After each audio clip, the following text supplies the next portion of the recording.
in 1929 by the time we finished. So we did a great job. We got a lot of credit for the economy, a lot of credit for the military, and no wars and so many other things. Everything was rocking good.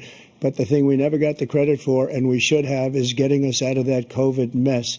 He created mandates that was a disaster for our country. But other than that, we had given them back a country where the stock market actually was higher than pre-COVID, and nobody thought that was even possible. The only jobs he created are for illegal immigrants and bounce-back jobs, a bounce-back from the COVID. He has not done a good job. He's done a poor job, and inflation's killing our country. It is absolutely killing us. Thank you. President Biden? Well, look, the greatest economy in the world, he's the only one who thinks that, I think. I don't know anybody else who thinks he had the greatest economy in the world. And, you know, the fact of the matter is that we found ourselves in a situation where his economy, he rewarded the wealthy. He had the largest tax cut in American history, $2 trillion. He raised a deficit larger than any president has in any one term. He's the only president other than Herbert Hoover who's lost more jobs than he had when he began, since Herbert Hoover. The idea that he did something that was significant. And the military, you know, when he was president, they were still killing people in Afghanistan. He didn't do anything about that. When he was president, we were still finding ourselves in a position where you had a notion that we were this safe country. The truth is, I'm the only president this century that doesn't have this decade, that doesn't have any troops dying anywhere in the world like he did. President Trump, I want to follow up if I can. Am I allowed to respond to him? Well, I'm going to ask you a follow-up. You can do whatever you want with the minute that we give you. I want to follow up. You want to impose a 10% tariff on all goods coming into the U.S. How will you ensure that that doesn't drive prices even higher? It's not going to drive them higher. It's just going to cause countries that have been ripping us off for years, like China and many others, in all fairness to China. It's going to just force them to pay us a lot of money, reduce our deficit tremendously, and give us a lot of power for other things. But he made a statement. The only thing he was right about is I gave you the largest tax cut in history. I also gave you the largest regulation cut in history. That's why we had all the jobs. And the jobs went down, and then they bounced back, and he's taking credit for bounce-back jobs. You can't do that. He also said he inherited 9% inflation. No, he inherited almost no inflation, and it stayed that way for 14 months. And then it blew up under his leadership because they spent money like a bunch of people that didn't know what they were doing. And they don't know what they were doing. It was probably the worst administration in history. There's never been. And as far as Afghanistan is concerned, I was getting out of Afghanistan, but we were getting out with dignity, with strength, with power. He got out. It was the most embarrassing day in the history of our country's life. President Trump, over the last 8 years, under both of your administrations, the national debt soared to record highs. And according to a new nonpartisan analysis, President Trump, your administration approved $8.4 trillion in new debt, while so far, President Biden, you've approved $4.3 trillion in new debt. So, former President Trump, many of the tax cuts that you signed into law are set to expire next year. You want to extend them and go even further, you say. With the U.S. facing trillion-dollar deficits and record debt, why should top earners and corporations pay even less in taxes than they do now? Because the tax cuts spurred the greatest economy that we've ever seen just prior to COVID. And even after COVID, it was so strong that we were able to get through COVID much better than just about any other country. But we spurred, that tax spurred. Now, when we cut the taxes, as an example, the corporate tax was cut down to 21% from 39%, plus beyond that. We took in more revenue with much less tax, and companies were bringing back trillions of dollars back into our country. The country was going like never before, and we were ready to start paying down debt. We were ready to start using the liquid gold right under our feet, the oil and gas right under our feet. We were going to have something that nobody else has had. We got hit with COVID. We did a lot to fix it. I gave him an unbelievable situation with all of the therapeutics and all of the things that we came up with. We gave him something great. Remember, more people died under his administration, even though we had largely fixed it. More people died under his administration than our administration, and we were right in the middle of it, something which a lot of people don't like to talk about. But he had far more people dying in his administration. He did the mandate, which is a disaster, mandating it. The vaccine went out. He did a mandate on the vaccine, which is the thing that people most objected to about the vaccine. And he did a very poor job, just a very poor job. And I will tell you, not only poor there, but throughout the entire world, we're no longer respected as a country. They don't respect our leadership. They don't respect the United States anymore. We're like a third world nation between weaponization of his election, trying to go after his political opponent, all of the things he's done. We've become like a third world nation, and it's a shame. The damage he's done to our country, and I'd love to ask him, and will, why he allowed millions of people to come in here from prisons, jails, and mental institutions to come into our country and destroy our country. President Trump, we will get to immigration later in this block. President Biden, I want to give you an opportunity to respond to this question about the national debt. He had the largest national debt of any president in a four-year period, number one. Number two, that $2 trillion tax cut benefited the very wealthy. What I'm going to do is fix the tax system. For example, we have 1,000 trillionaires in America. Billionaires in America. And what's happening? They're in a situation where they, in fact, pay 8.2% in taxes. If they just paid 24%, 25%, either one of those numbers, they'd raise $500 billion, I should say, in a 10-year period.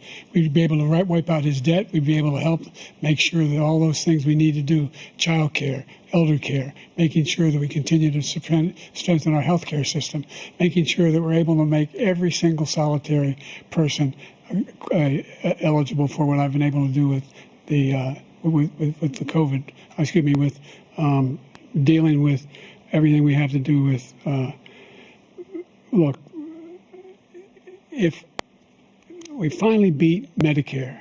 Thank you, President Biden. President Trump? Well, he's right. He did beat Medicare. He beat it to death, and he's destroying Medicare because all of these people are coming in. They're putting them on Medicare. They're putting them on Social Security. They're going to destroy Social Security. This man is going to single-handedly destroy Social Security. These millions and millions of people coming in, they're trying to put them on Social Security. He will wipe out Social Security. He will wipe out Medicare. So he was right in the way he finished that sentence. And it's a shame. What's happened to our country in the last 4 years is not to be believed. Foreign countries, I'm friends with a lot of people, they cannot believe what happened to the United States of America. We're no longer respected. They don't like us. We give them everything they want, and they think we're stupid. They think we're very stupid people. What we're doing for other countries, and they do nothing for us. What this man has done is absolutely criminal. Thank you, President Trump. Dana? This is the first presidential election since the Supreme Court overturned Roe v. Wade. This morning, the court ruled on yet another abortion case, temporarily allowing emergency abortions to continue in Idaho, despite that state's restrictive ban. Former President Trump, you take credit for the decision to overturn Roe v. Wade, which returned the issue of abortion to the states. Correct. However, the federal government still plays a role in whether or not women have access to abortion pills. They're used in about 2/3 of all abortions. As president, would you block abortion medication? First of all, the Supreme Court just approved the abortion pill, and I agree with their decision to have done that, and I will not block it. And if you look at this whole question that you're asking, complex but not really complex. 51 years ago, you had Roe v. Wade, and everybody wanted to get it back to the states. Everybody, without exception. Democrats, Republicans, liberals, conservatives. Everybody wanted it back. Religious leaders. And what I did is I put 3 great Supreme Court justices on the court, and they happened to vote in favor of killing Roe v. Wade and moving it back to the states. This is something that everybody wanted. Now, 10 years ago or so, they started talking about how many weeks and how many this, getting into other things. But every legal scholar throughout the world, the most respected, wanted it brought back to the states. I did that. Now the states are working it out. If you look at Ohio, it was a decision that was an end result that was a little bit more liberal than you would have thought. Kansas, I would say the same thing. Texas is different. Florida is different. But they're all making their own decisions right now. And right now, the states control it. That's the vote of the people. Like Ronald Reagan, I believe in the exceptions. I am a person that believes. And frankly, I think it's important to believe in the exceptions. Some people, you have to follow your heart. Some people don't believe in that. But I believe in the exceptions for rape, incest, and the life of the mother. I think it's very important. Some people don't. Follow your heart. But You have to get elected also, and because that has to do with other things. You got to get elected. The problem they have is they're radical because they will take the life of a child in the 8th month, the 9th month, and even after birth. After birth, if you look at the former governor of Virginia, he was willing to do this. He said, we'll put the baby aside and we'll determine what we do with the baby, meaning we'll kill the baby. What happened is we brought it back to the states, and the country is now coming together on this issue. It's been a great thing. Thank you. President Biden? It's been a terrible thing, what you've done. The fact is that the vast majority of constitutional scholars supported Roe when it was decided. Supported Roe. And that's this idea that they're all against it is just ridiculous. And this is the guy who says the state should be able to have it. We're in a state where in 6 weeks, you don't even know whether you're pregnant or not, but you cannot see a doctor, and have him decide on what your circumstances are, whether you need help. The idea that states are able to do this is a little like saying we're going to turn civil rights back to the states, that each state have a different rule. Look, there's so many young women who have been, including a young woman who just was murdered, and he went to the funeral.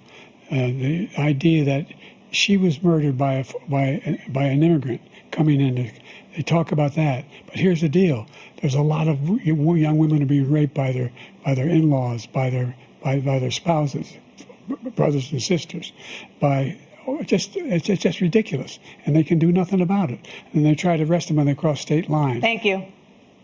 There have been many young women murdered by the same people he allows to come across our border.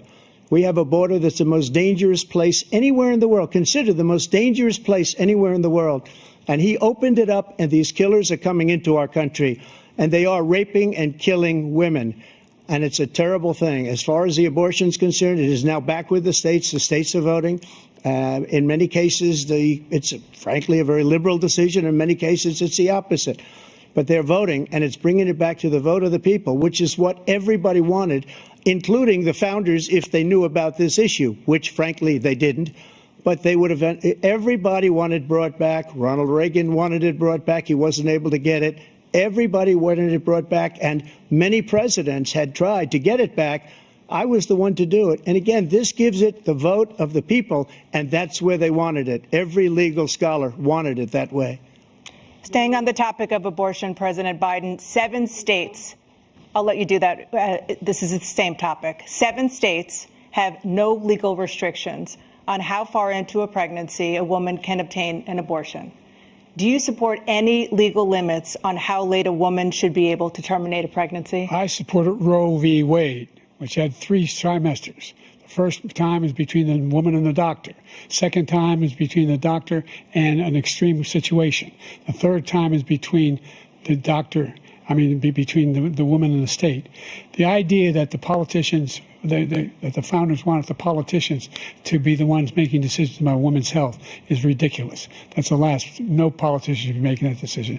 A doctor should be making those decisions. That's how it should be run. That's what you're going to do. And if I'm elected, I'm going to restore Roe v. Wade.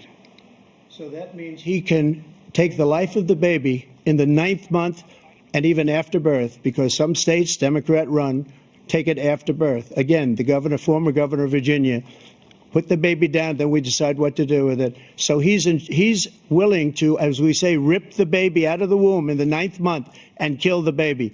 Nobody wants that to happen, Democrat or Republican. Nobody wants it to happen. You're lying. That is simply not true. That Roe v. Wade does not provide for that. That's not the circumstance. Only if a woman's life is in danger, she's going to die. That's the only circumstance in which that can happen. But we are not for late-term abortion, period. Period, period. Under Roe v. Wade, you have late-term abortion. You can do whatever you want, depending on the state. You can do whatever you want. We don't think that's a good thing. We think it's a radical thing. We think the Democrats are the radicals, not the Republicans. For 51 years, that was the law. 51 years, constitutional scholarship said it was the right way to go. 51 years, and it was taken away because this guy put very conservative members on the Supreme Court. He takes credit for taking it away. What's he going to do? What's he going to do, in fact, if the MAGA Republicans, he gets elected, and the MAGA Republicans control the Congress, and they pass a universal ban on abortion, period, across the board at 6 weeks or 7 or 8 or 10 weeks, something very, very conservative. Is he going to sign that bill? I'll veto it. He'll sign it. Thank you. Let's turn now to the issue of immigration and border security. President Biden, a record number of migrants have illegally crossed the southern border on your watch, overwhelming border states and overburdening cities such as New York and Chicago, and in some cases causing real safety and security concerns. Given that, why should voters trust you to solve this crisis? Because we worked very hard to get a bipartisan agreement that not only changed all of that, it made sure that we are in a situation where you had no circumstance where they could come across the border with the number of border police there are now. We significantly increased the number of asylum officers. By the way, the Border Patrol endorsed my position. In addition to that, we find ourselves in a situation where when he was president, he was separating babies from their mothers, putting them in cages, making sure the families were separated. That's not the right way to go. What I've done since I've changed the law, what's happened? I've changed it in a way that now you're in a situation where there are 40% fewer people coming across the border illegally. That's better than when he left office. And I'm going to continue to move until we get the total ban on the total initiative relative to what we're going to do with more Border Patrol and more asylum officers. President Trump? I really don't know what he said at the end of that sentence. I don't think he knows what he said either. Look, we had the safest border in the history of our country. The border, all he had to do was leave it. All he had to do was leave it.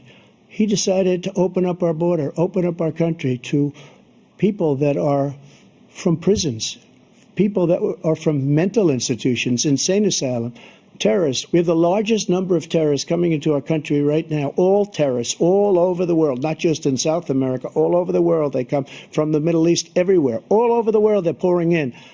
And this guy just left it open. And he didn't need legislation because I didn't have legislation. I said, close the border. We had the safest border in history. In that final couple of months of my presidency, we had, according to Border Patrol, who is great, and by the way, who endorsed me for president, but I won't say that, but they endorsed me for president.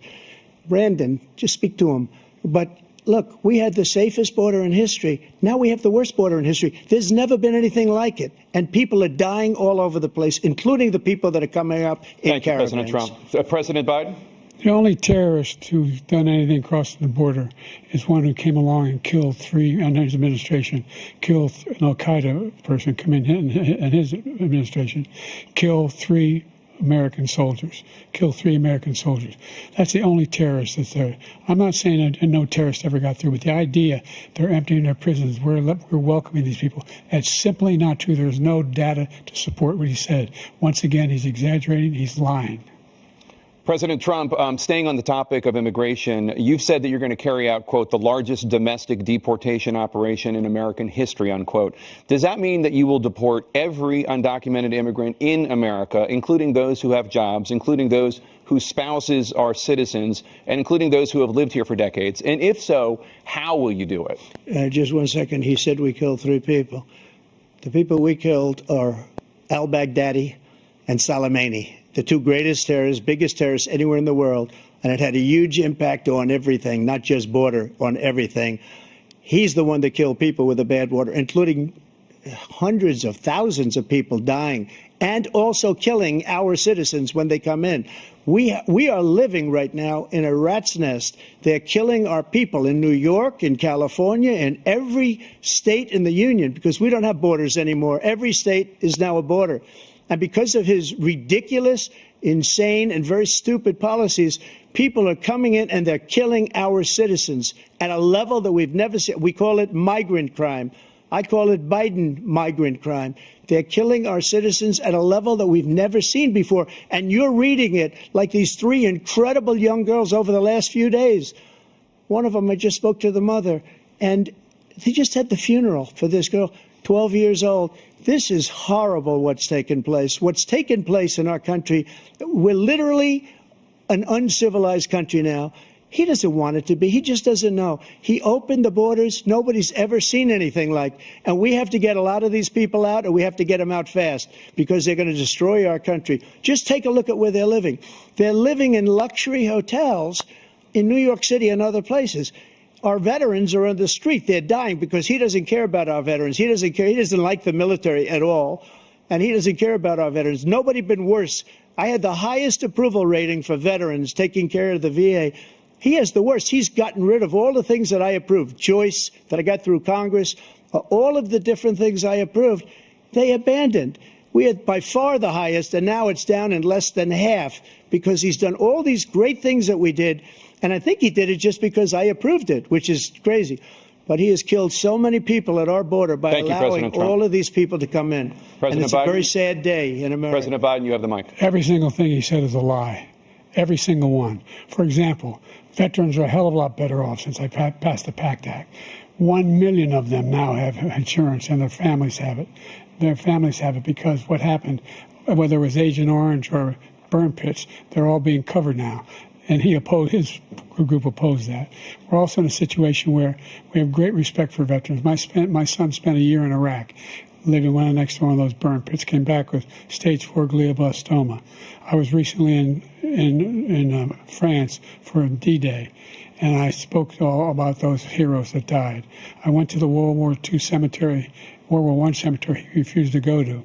He was standing with his 4-star general, and he told me, he said, I don't want to go in there because they're a bunch of losers and suckers. My son was not a loser, was not a sucker. You're the sucker. You're the loser. President Trump? First of all, that was a made-up quote, suckers and losers. They made it up. It was in a third-rate magazine that's failing, like many of these magazines. He made that up. He put it in commercials. We've notified him. We had 19 people that said I didn't say it. And think of this. Who would say I'm at a cemetery or I'm talking about our veterans? Because nobody's taken better care. I'm so glad this came up and he brought it up. There's nobody that's taken better care of our soldiers than I have. To think that I would, in front of generals and others, say suckers and losers. We have 19 people that said it was never said by me. It was made up by him, just like Russia was made up, just like the 51 intelligence agents are made up. Just like the new thing with the 16 economists are talking, it's the same thing. 51 intelligence agents said that the laptop was Russia disinformation. It wasn't. That came from his son, Hunter. It wasn't Russia disinformation. He made up the suckers and losers, so he should apologize to me right now. 4-star general standing to your side who was on your staff who said you said it, period. That's number one.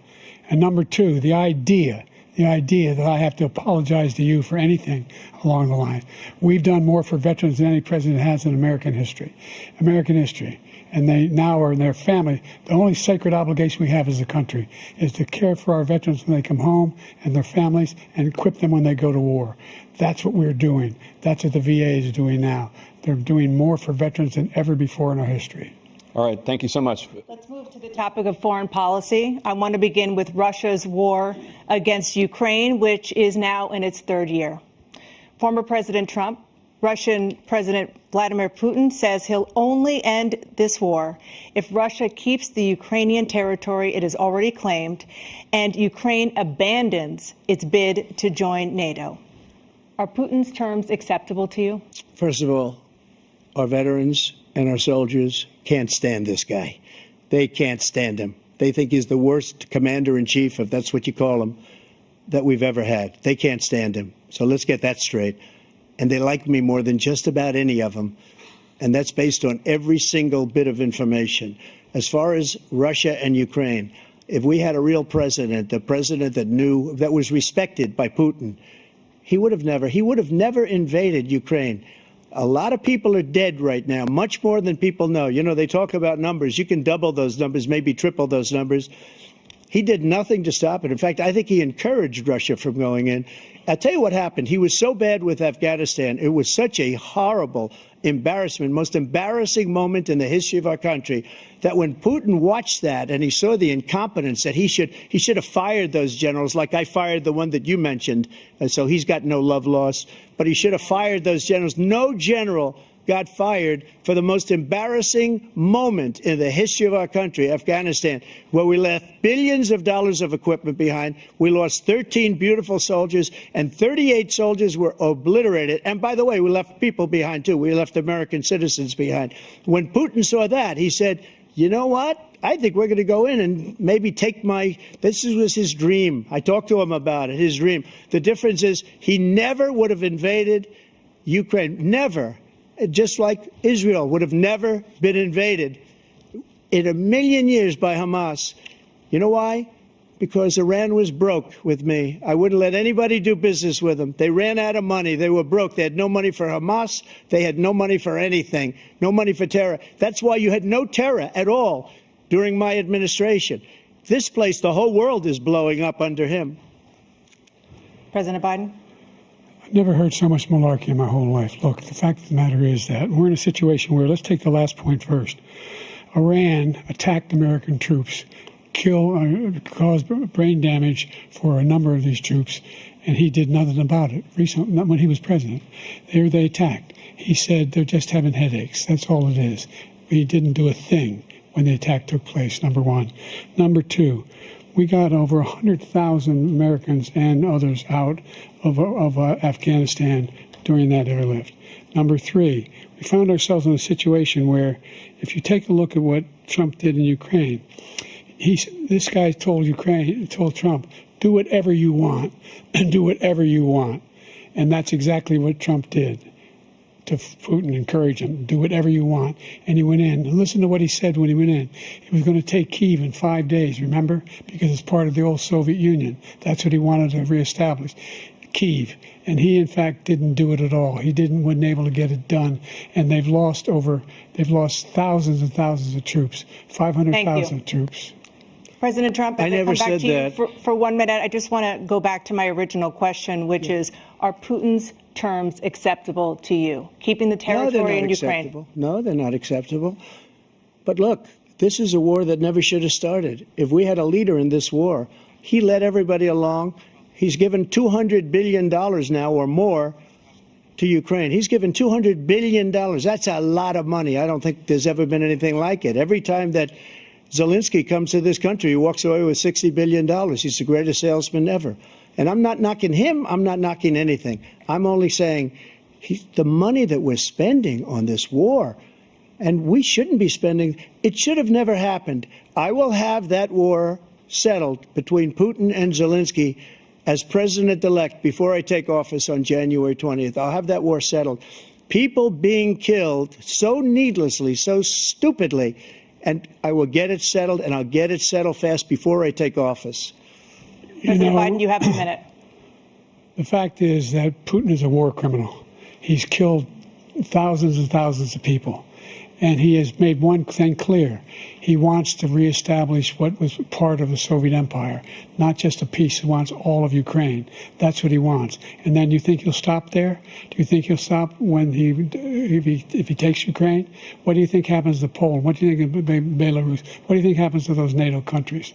And so if you want a war, you ought to find out what he's going to do, because if in fact he does what he says and walks away, and by the way, all that money we give Ukraine are from weapons we make here in the United States. We give them the weapons, not the money at this point. And our NATO allies have produced as much funding for Ukraine as we have. That's why we're strong. Thank you. Moving on to the Middle East. In October, Hamas attacked Israel, killing more than 1,000 people and taking hundreds of hostages. Among those held and thought to still be alive are 5 Americans. Israel's response has killed thousands of Palestinians and created a humanitarian crisis in Gaza. President Biden, you've put forward a proposal to resolve this conflict, but so far Hamas has not released the remaining hostages, and Israel is continuing its military offensive in Gaza. So what additional leverage will you use to get Hamas and Israel to end the war? You have 2 minutes. Number one, everyone from the United Nations Security Council straight through to the G7 to the Israelis and Netanyahu himself have endorsed the plan I put forward. Which has 3 stages to it. The first stage is trade the hostages for a ceasefire. Second phase is a ceasefire with additional conditions. The third phase is the end of the war. The only one who wants the war to continue is Hamas. Number one, they're the only ones standing out. We're still pushing hard to get them to accept. In the meantime, what's happened